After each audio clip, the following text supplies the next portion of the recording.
Bienvenue dans Voix d'inconnu. Je suis Mariam, un micro ouvert entre Paris et Atlanta. Et ici, on écoute autrement, parce que derrière chaque voix, il y a une personne, et derrière chaque personne, il y a une histoire qui mérite d'être entendue. On croit souvent que les histoires d'amour s'arrêtent le jour où quelqu'un part, mais parfois, elles s'arrêtent bien avant. Dans les silences, les habitudes, les « on verra demain » et les mots qu'on remet toujours au lendemain. Alors, installez-vous, fermez les yeux si vous en avez envie et écoutez cette voix.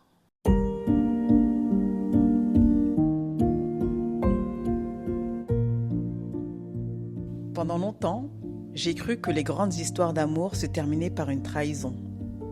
Une infidélité, une grosse dispute, une porte qui claque. La mienne est morte un mardi soir.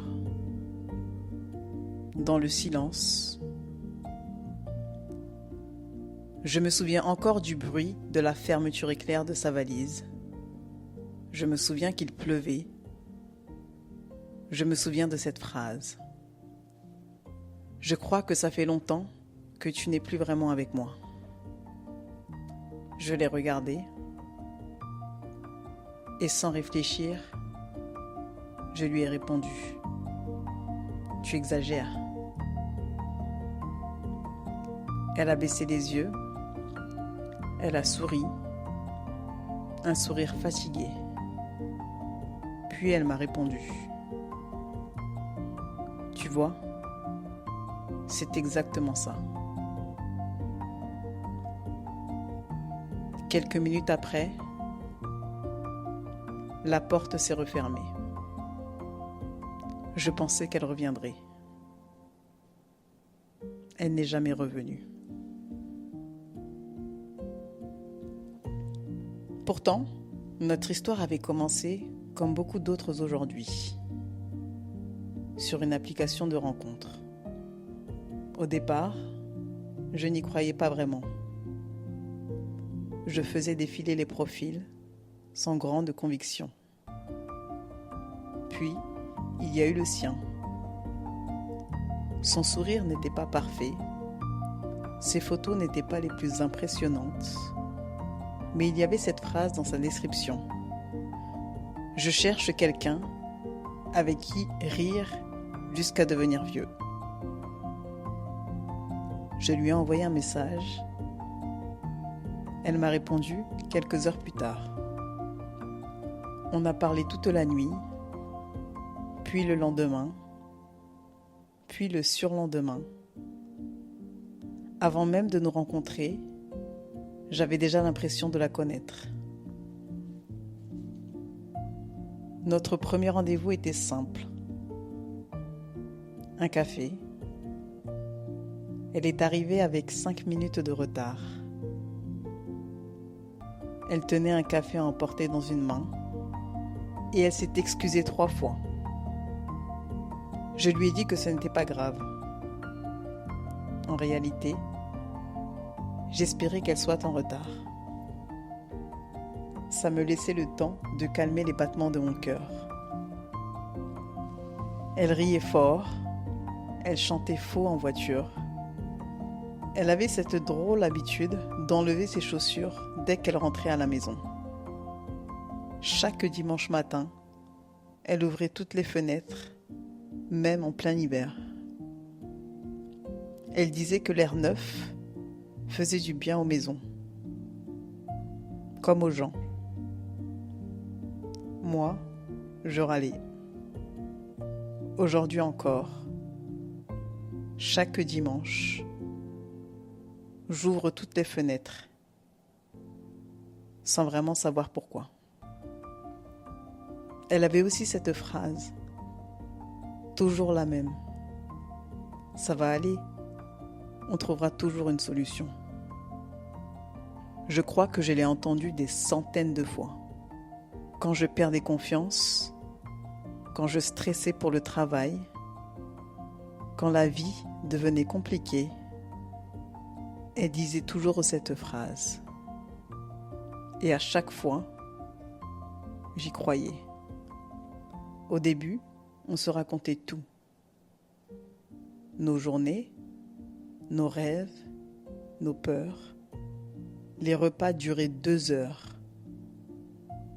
On oubliait même de manger parce qu'on parlait trop. Puis, sans qu'on s'en rende compte, les conversations sont devenues plus courtes. Comment s'est passée ta journée ? Bien. Tu veux regarder un film ? Je suis fatiguée. On pourrait partir ce week-end ? On verra. Toujours plus tard, toujours demain, toujours après. Je pensais construire notre avenir. En réalité, j'étais simplement en train de repousser notre présent. Le travail passait avant, les appels passaient avant, les mails passaient avant. Je répondais souvent « Je finis juste ça. On en parle demain ? Laisse-moi 5 minutes. » Je ne savais pas encore que les histoires d'amour ne meurent pas toujours à cause d'une énorme erreur. Parfois, elles meurent de milliers de petites absences. Un jour, elle a arrêté de m'envoyer un message le midi. Je ne l'ai même pas remarqué. Puis elle a changé le fond d'écran de son téléphone. Je ne l'ai pas remarqué non plus.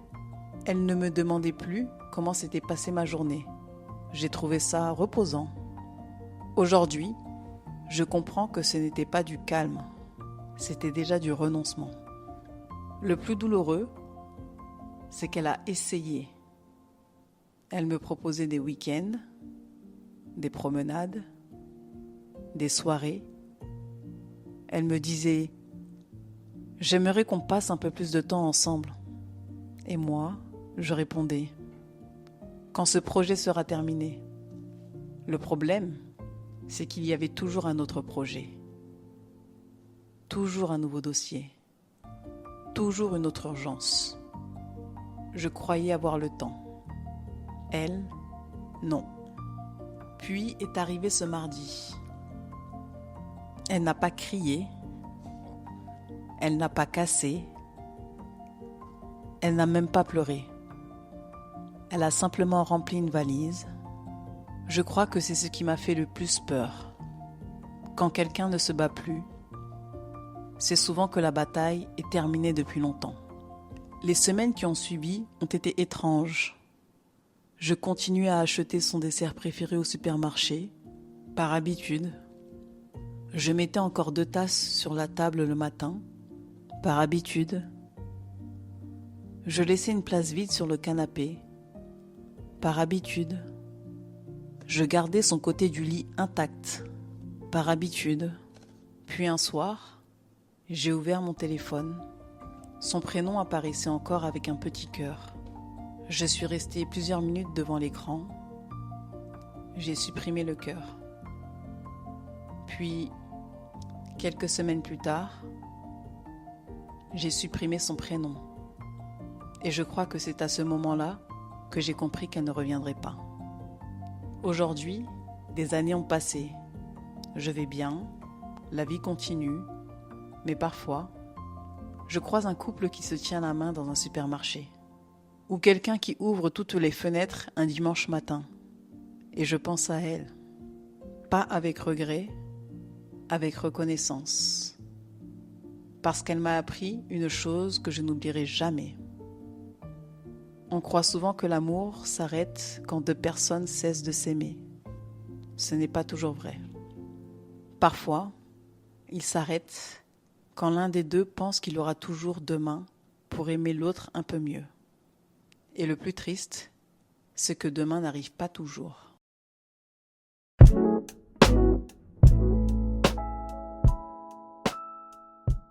Peut-être que cette histoire vous a rappelé quelqu'un. Peut-être qu'elle vous a rappelé une version de vous-même. Ou peut-être qu'elle vous a simplement donné envie de dire à quelqu'un ce que vous repoussez depuis trop longtemps.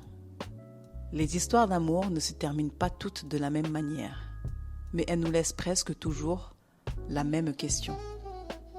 Avons-nous vraiment aimé ou avons-nous cru que nous aurions toujours le temps de le faire? Merci d'avoir écouté cette voix jusqu'au bout. Si cette histoire a trouvé un écho en vous, sachez que cet espace est aussi le vôtre. Vous pouvez m'écrire à voixdinconnu@gmail.com pour partager vos histoires, vos souvenirs ou simplement déposer quelques mots. Vous pouvez suivre ce podcast sur Instagram. Voix d'inconnu est disponible sur Spotify, Apple Podcast et YouTube. Je m'appelle Mariam et tant qu'il y aura des voix à écouter, Voix d'inconnu continuera d'exister.